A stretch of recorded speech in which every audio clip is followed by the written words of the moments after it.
Selamat malam semuanya, welcome to the Witness Story. Kaum Tionghoa di Indonesia sehingga kini masih sering mengalami berbagai perundungan dan juga sentimen negatif. Contohnya saja kejadian yang benar-benar nggak bisa kita lupakan dalam ingatan kita, yaitu kerusuhan tahun 98 di Jakarta. Dan tentunya kejadian itu menelan banyak korban. Namun ternyata perundungan dan juga sentimen negatif terhadap kaum Tionghoa sudah ada sejak zaman pemerintahan kolonial. Hah?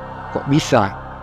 Yap, yang akhirnya menimbulkan sebuah insiden berdarah yang disebut dengan geger pecinan. Nah, bagaimanakah kisah peristiwa geger pecinan ini akhirnya terjadi? Dan akhirnya tidak hanya korban jiwa, namun juga meninggalkan budaya stereotip negatif. Mari kita bahas.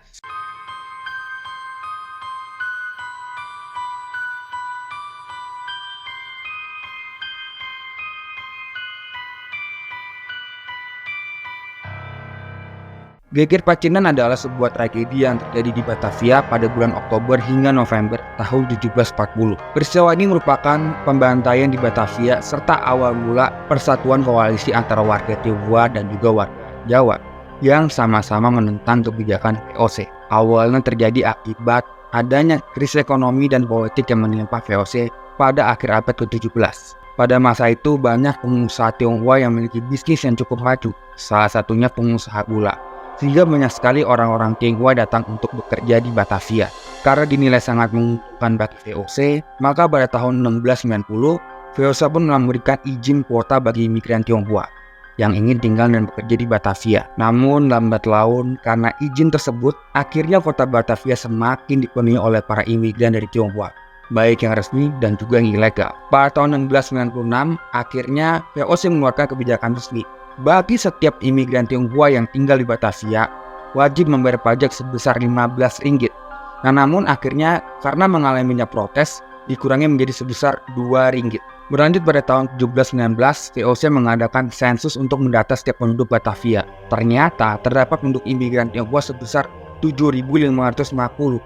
Namun diperkirakan telah meningkat sekitar 35% penduduk Tionghoa yang berada di Batavia. Sensus ini dilakukan karena ditemukannya banyak imigran gelap di Tiongkok yang ketahuan tidak memiliki izin tinggal, yang akhirnya membuat para pemerintah VOC melakukan kebijakan surat identitas yang tentu saja ini nggak gratis. Karena pada tahun 1738 keadaan kas milik VOC sangat memprihatinkan, ditambah perdagangan rempah-rempah dunia mengalami penurunan. Selain itu juga muncul perang dagang dengan Inggris yang memiliki fungsi dagang yaitu AIC yang berada di India. Nah, pada akhirnya Gubernur Jenderal Adrian Falconer mengeluarkan kebijakan di mana para imigran Tionghoa diwajibkan memiliki permisi brief atau surat identitas yang dapat dibeli dengan biaya sebesar 2 ringgit. Namun tidak lama kemudian terjadi penurunan ekspor gula yang mengakibatkan banyaknya pengusaha gula di Batavia pada itu rata-rata dimiliki orang Tionghoa mengalami kebangkrutan. Puncaknya terjadi pemecatan besar-besaran. Akibatnya banyak sekali pengangguran di Batavia yang tentu saja di mana banyak pengangguran pasti juga banyak kejahatan. Ya, akhirnya muncul berbagai macam masalah kriminal seperti perampokan, pencurian, dan juga pembunuhan. Tentu saja kejadian membuat pemerintah VOC di Batavia sangat gerah. Akhirnya pada bulan Februari tahun 1740, VOC melakukan penangkapan besar-besaran kepada kaum Tionghoa yang diperkirakan sekitar 100 orang di daerah Tanjung Priok dan juga Bekasi. Penangkapan dilakukan karena banyak sekali kasus orang yang melakukan tindakan kriminal, dan selain itu juga ditemukan banyak sekali imigran gelap yang tidak memiliki izin. Nah, tindakan rahasia dan juga penangkapan ini tentunya membuat kaum Tionghoa menjadi sangat ketar-ketir dan juga was-was. Ya, akhirnya membuat banyak warga Tionghoa pun akhirnya bersenjata di mereka masing-masing, karena pada itu tambah Batavia sedang dilanda suatu penyakit. Pada kemungkinan tuh kalau nggak kolera mungkin cacar ya bisa dibilang pada saat itu. Pada bulan Juli tahun 1740 banyak warga Tionghoa mulai melakukan pemberontakan dengan melepaskan pertahanan Tionghoa dari tahanan. Sehingga VOC kembali melakukan rahasia besar-besaran. Namun kali ini VOC hanya berfokus pada orang Tionghoa yang dicurigai. Nah, karena banyak warga Tionghoa ditangkap dan penjara Batavia pun akhirnya tidak mampu menampung mereka. VOC pun mengeluarkan sebuah kebijakan dengan melakukan deportasi kepada kaum Tionghoa yang tidak memiliki surat izin dan melakukan pembuangan pada pelaku kriminal ke Sri Lanka. Namun tidak berselang lama muncul sebuah isu bahwa setiap orang yang dibuang ke Sri Lanka justru dibuang ke tengah laut, dan mereka pun yang dideportasi tidak benar-benar dipulangkan ke daerah asal mereka ke daratan Cina. yang tentu saja akhirnya memancing kemarahan para warga Tionghoa yang mendengar kabar tersebut. Pada bulan September tahun 1740, pemberontakan pun dimulai. Banyak warga Tionghoa pun mulai menyerang tempat-tempat penting Batavia, salah satunya pabrik gula. Nah, tokoh Tionghoa di balik pergerakan ini adalah Kapitan Sepanjang alias Tai Wan Sui. Di bawah komandonya, lebih dari 1.000 orang Tionghoa membobol salah satu pabrik gula di daerah Gandaria. Yang diketahui juga menghabisi sekitar 50 tentara Belanda. Tentu saja Gubernur Jenderal pada saat itu yaitu Adrian Falkner murka dan segera melakukan serangan balasan. Diketahui Adrian Falkner mengirimkan sekitar 1.800 tentara untuk membalas penyerangan tersebut. Yang akhirnya keadaan Batavia pun resmi menjadi darurat karena gerakan kaum Tionghoa di Batavia. Akhirnya pada tanggal 26 September tahun 1740, Adrian Falkner mengadakan rapat darurat dengan Ketua Dewan Hindia Belanda yaitu Gustav William Baron van Imhoff untuk membahas tentang pergerakan kaum Tionghoa di Batavia. Adrian Falkner menginginkan adanya tindakan tegas untuk membasmi pemberontakan ini.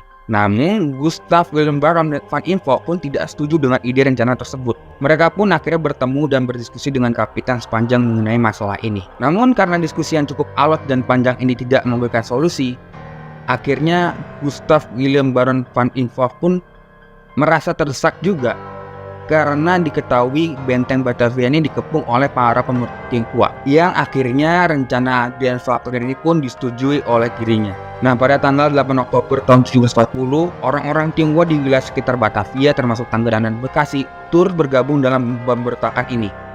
Jumlah mereka tidak kurang dari 10.000 orang untuk membantai para tentara VOC. Pada tanggal 9 Oktober tahun 1740, Adrian Falkner pun yang sudah sangat geram melakukan serangan balasan dengan memerintahkan membantai pada para kaum Tionghoa di Batavia. Banyak kaum Tionghoa dibantai tanpa pandang bulu dan rumah mereka pun ikut dibakar. Korbannya pun mulai dari anak-anak, orang tua, wanita, bahkan orang-orang Tionghoa tidak tahu apa-apa, hingga pasien orang Tionghoa di rumah sakit pun juga ikut dibunuh. Nah, selain itu juga muncul isu bahwa banyak kaum Tionghoa yang akan melakukan pemerkosaan terhadap perempuan lokal, yang akhirnya tidak hanya VOC melakukan pembantaian, namun juga para budak dan juga para kaum pendatang. Isu ini pun akhirnya dimanfaatkan oleh Adrian Falkner. Dia pun dengan licik mengadakan sayembara. Bagi siapa saja dapat memancung kepala orang Tionghoa akan diberikan hadiah. Akhirnya halaman balai kota menjadi saksi bisu pemanggalan warga Tionghoa di Batavia. Pada tanggal 10 Oktober tahun 1740 menjadi puncak pembantaian kaum Tionghoa di Batavia. Diperkirakan sekurangnya 7.000 sampai 10.000 orang Tionghoa menjadi korban pembantaian ini. Banyak mayat orang Tionghoa bergeletakan di jalan dan sebagiannya nanti dibuang di kali besar yang kelak akan dinamai menjadi Kali Angke karena dulu banyak ditemukannya bangkai orang-orang Tionghoa di kali tersebut. Pada tanggal 11 Oktober tahun 1740, di bawah komando Kapitan Sepanjang, sebanyak 3.000 pasukan Tionghoa pun menyerbu benteng VOC di daerah Banten dan sekitar 5.000 pemberontak Tionghoa menyerang daerah Jatinegara, yang akhirnya menimbulkan makin banyak korban jiwa berjatuhan, baik dari pihak VOC maupun dari pemberontakan. Akhirnya pada tanggal 22 Oktober tahun 1740, tragedi Geger Pecinan pun resmi berakhir. Dan diperkirakan tidak kurang dari 10.000 orang Cina tewas dalam insiden ini, atau disebut dengan orang Tionghoa. Dan sekitar 500 orang lainnya luka-luka berat, dan lebih dari 700 warga Tionghoa pun dibiarkan dan dibakar oleh saudara VOC maupun kaum pribumi. Pada tahun 1741, akhirnya Gubernur Jenderal Adrian Falkner ditangkap saat kabur ke Afrika dan diadili oleh Belanda setelah dilaporkan oleh Gustav Baron van Imhoff sebagai biang keributan peristiwa Geger Pecinan tersebut. Dari peristiwa Geger Pecinan inilah muncul sebuah sikap rasisme terhadap kaum Tionghoa yang awalnya diawali oleh pihak kolonial. Dan itulah akhir kisah Geger Pecinan, sebuah kejadian mengerikan yang jadi Batavia atau sekarang disebut dengan Jakarta. Ya, akhirnya tidak hanya menimbulkan sebuah luka, namun juga menimbulkan sebuah kebudayaan rasis yang begitu kuat, yang bahkan berlangsung sampai hingga detik ini. Pesan gue dalam episode kali ini adalah semua tindakan pasti memiliki sebuah konsekuensi fatal. Jadi hendaklah berpikir matang sebelum memutuskannya. Nah, sekian dulu episode pada malam hari ini. Jangan lupa like, subscribe, dan juga komen. Bagi kalian yang punya pengalaman horor atau topik-topik menarik, boleh banget nih ditulis di kolom komentar. Atau kalian punya pengalaman horor mau kirim ke gua, boleh DM aja ke Instagram gua di @brian.markus. Dan jangan lupa follow Instagram The Midnight Story. Linknya akan gua taruh di deskripsi ya. Atau mungkin kalian ada perlu sesuatu mau email gue, bisa juga gua taruh linknya di deskripsi email gue. So, sampai jumpa di episode selanjutnya. Selamat malam.